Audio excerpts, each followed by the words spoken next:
Brought to you by ExpressCare Health and Skin Center. Get in, get out, get better. Welcome back to Healthy Living. Tonight we are talking about oral hygiene. Good habits can actually make a difference in your smile and on your wallet. ExpressCare's Dr. Jitka Lom joins us now with details about some good oral hygiene practices.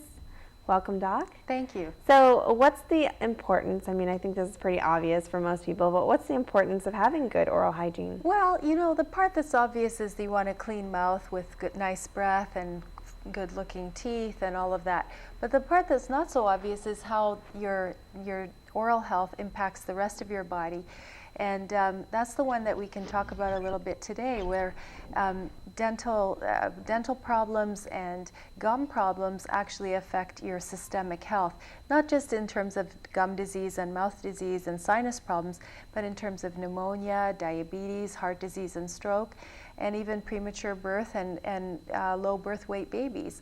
So just by taking care of your teeth and your mouth, you're going to have an overall better health status. Okay, so when you talk about taking care, I mean, I think, you know, the rule is you're supposed to brush your teeth at least twice a day, Right. Floss regularly. Take us through what you think is a normal, good regimen. A good regimen starts with your babies and your children, because here on Guam, as you know, we have a lot of problems with that, with young children in school already with silver teeth or no teeth or rotting teeth. And so the time to start is when your baby's an infant sucking on its bottle and just beginning to get teeth. You need to brush the teeth just with a soft toothbrush, and you try not to let your baby go to sleep with the bottle, so there's all that milk around the teeth, because milk is quite sweet and bacteria love it, and it'll be a good place for bacteria to grow and start eating the teeth. So that's usually where the dental hygiene problem begins, when children are very young, and it will affect their health too, their overall health. Plus it's very painful to have cavities as a young child. So beginning at that very early age, learning to brush your teeth, maybe at least morning time and nighttime, going to bed with a clean mouth, not with any sweets or food in your mouth, and then getting dental checkups at least hopefully once a year. Okay, and so how important is flossing? I think that's one of the things, and I'm guilty of it. Every time I go to the dentist, they always remind me, and it's just one of those things. I remember to brush my teeth, but sometimes flossing, so we try to remember to do it. Flossing tends to be a little unpleasant, sometimes a little painful, and people tend to avoid it. But it is really important, because between your teeth you have all those cracks and crevices where bacteria and food can stick, and then you'll have a reservoir, and that's where cavities often will begin. And so it's very important to clean those areas as well. Okay, and so we were talking a little bit, you mentioned about how bad oral hygiene really can affect your health and give you problems, and maybe let's talk a little bit and elaborate really what happens when you choose not to take care of your teeth. The problems that start out young, as you mentioned, the cavities, and that can lead to, I've even heard of kids having root canals and things like that. It's crazy, or needing to have their teeth pulled, and abscesses, really severe infections that are quite painful, and can affect how the child is speaking, how the child's eating, if it's so very painful for them. But back to the other things where the oral health in adults can affect their health.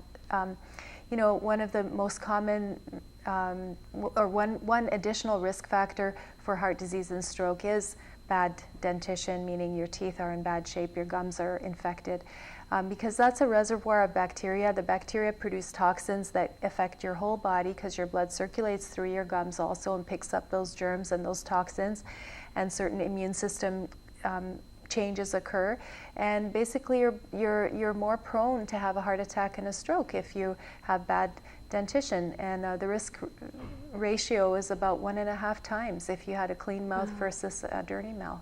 So it may not just be for your smile, but also inside. For your heart. All right, so what issues, you talked about a little bit about the heart issues, but as far as oral issues, just what kind of problems can people have? Well, locally we would have abscesses.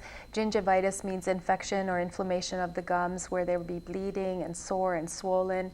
Of course, bad breath, sinus infections, and then throat infections, tonsil infections, basically infections in the upper area of your mouth, and then swollen glands, and very, very painful conditions. Sometimes, quite often, I see people in the clinic and they come with an infected tooth, and we start them on antibiotics, but the end result is that the tooth gets pulled. And it's sad to lose a tooth when you're a young person. Okay. And so is mouthwash effective? Mouthwash is effective in helping to rid you of bacteria and of flushing and cleaning the mouth of debris, but it will not remove plaque. Plaque is what's stuck onto your teeth because of saliva and the food that you're eating and bacteria.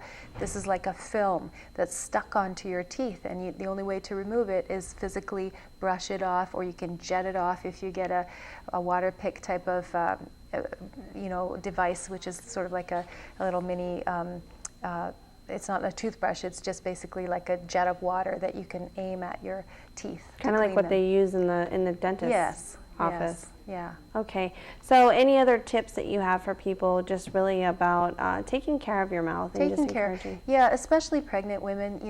This is the time where women will often pay the most attention to their health than they ever have, because they're not just doing it for themselves, they're doing it for their child. So they'll quit smoking.